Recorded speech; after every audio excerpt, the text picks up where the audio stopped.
What if I told you that Nelson Mandela's first diplomatic passport wasn't South African, it was Sudanese? This revelation rewrites a forgotten yet crucial chapter in the Pan-African liberation movement.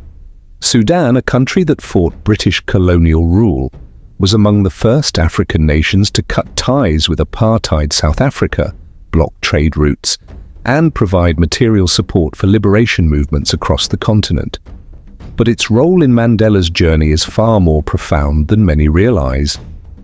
In 1962, a young Mandela, hunted by the apartheid regime and facing imminent danger, embarked on a covert mission across Africa. His goal? To rally support, secure training for ANC militants, and gain financial and political backing for the anti-apartheid struggle. One of his most significant stops was Sudan, a country that recognized him not as a fugitive, but as a leader. What happened next would leave an indelible mark on his journey and on history itself.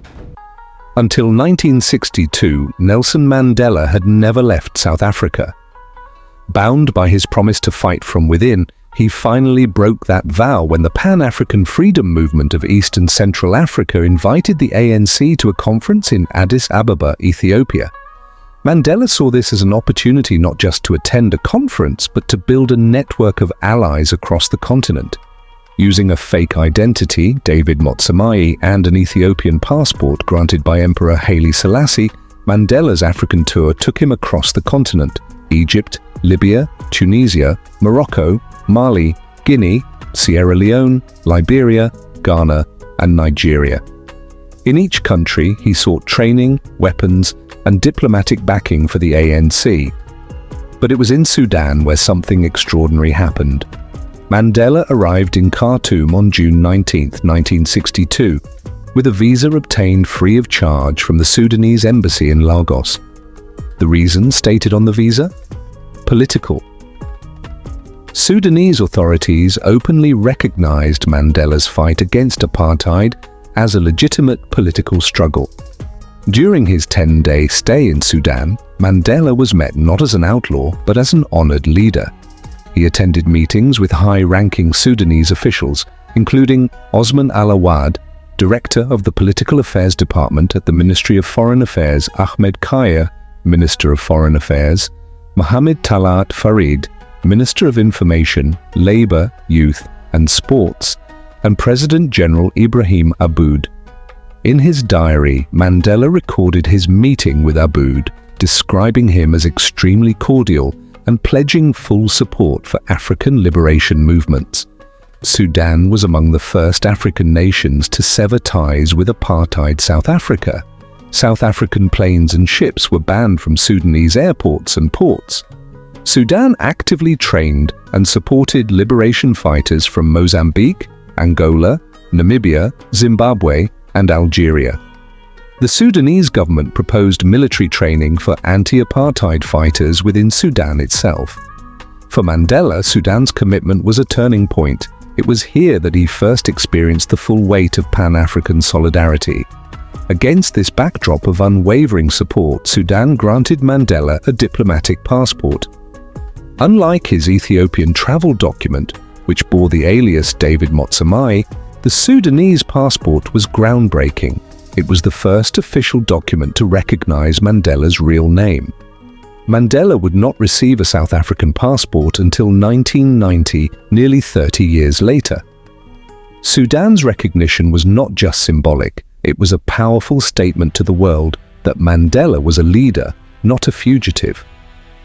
Sudan's role in the liberation of Africa is often overshadowed in mainstream narratives, but its impact was profound. From supporting the anti-apartheid struggle to aiding revolutions across the continent, Sudan fought for Africa. But today, as Sudan faces its own struggles, the question remains, will Africa stand with Sudan as Sudan once stood for Africa?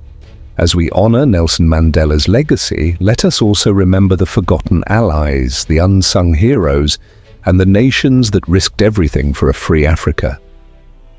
Sudan was one of them, and its story deserves to be told.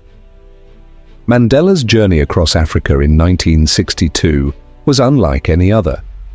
He had spent his entire political life in South Africa, fighting on the ground, leading protests, organizing resistance, and facing the brutal repression of the apartheid government. But when the opportunity arose to garner international support, he knew he had to take it. This wasn't just about speeches or diplomacy, it was about securing tangible assistance, about arming and training the fighters who would continue the struggle against the racist regime. In Addis Ababa, at the PAFME CSA conference, Mandela wasn't just another delegate. He was a man on a mission. His presence signified a shift. The South African struggle for liberation was no longer an isolated fight. It was part of a larger African movement against colonialism, oppression, and racism.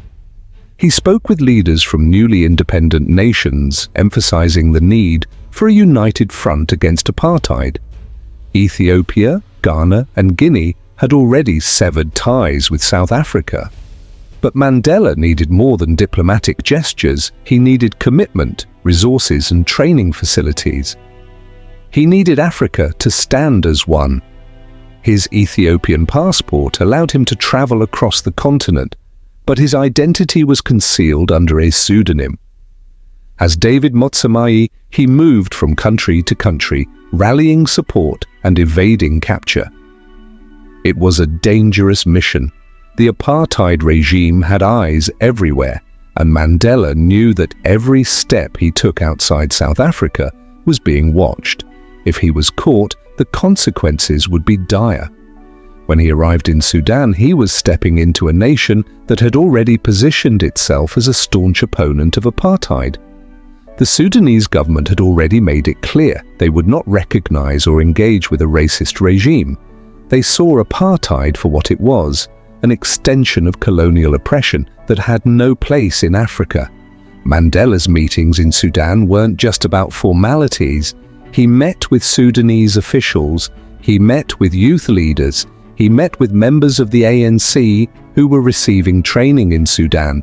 He listened, he learned, he strategized, and the Sudanese government, recognizing his leadership and the significance of his struggle, made a bold move. They granted him a diplomatic passport, one that carried his real name. This was more than just a travel document. It was an acknowledgement of his status, a declaration that he was not a criminal, but a leader. It was a powerful act of defiance against the apartheid government, a statement that Mandela was Africa's son and Africa would protect him. When Mandela returned to South Africa later that year, he knew his time was running out. The apartheid government was closing in.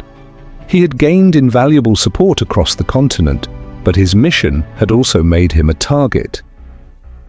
In August 1962, just 2 months after his visit to Sudan, he was captured by the South African police. He would spend the next 27 years in prison. But the seeds he had planted across Africa during his tour would continue to grow.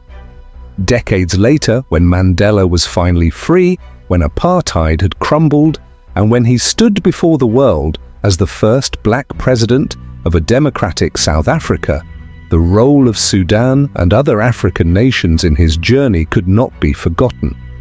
These were the nations that had stood by him when the world turned its back. These were the nations that had declared, long before the rest of the world did, that apartheid had no place in Africa. His speech in 1964 at the opening of his trial paid tribute to these leaders.